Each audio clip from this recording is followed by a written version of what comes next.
They tell us we are different. They tell us it can't happen here.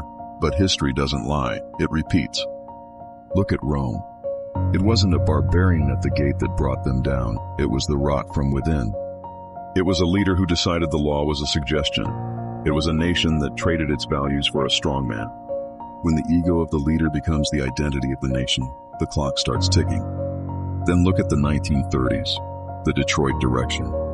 It starts with words, dehumanizing language, calling neighbors enemies, building staging centers and warehouses while claiming it's for security.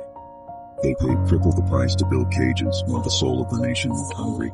2 years ago, America got a seat at the table. We weren't perfect, but we were respected. We were the anchor. There was a morality, a standard that even our enemies understood. We were the heroes of the story. But in a short time, a blink of history, the hero has become the villain. The respect is gone. The world looks at us now with pity or fear. We've traded our moral high ground for a playground of bullies. We aren't leading anymore. We're just loud. And the world is learning to live without us. Now we see the guidelines of Project 2025 coming to light. Massive detention centers popping up like weeds. They say it's for them. But when you build a cage, the cage doesn't care who it holds. It starts with the immigrant. It moves to the citizen.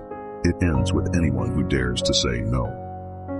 45 billion to warehouse human beings, while the values we built for 200 years are sold for scrap metal. It's disgusting. It's appalling. And for the first time in 60 years, we are truly ashamed to call this a. But the American way isn't a man in a high office. It's the people in the street every weekend. It's the neighbors who still hold on to their values while the top is spinning out of control. They think they can rewrite our history. They think they can erase our morals. But history shows that every superpower that turns its back on its people eventually fails. The question isn't if the strong man will fall. It's how much of America he takes down with him. We see you, we hear you, and we won't forget what we actually stand for.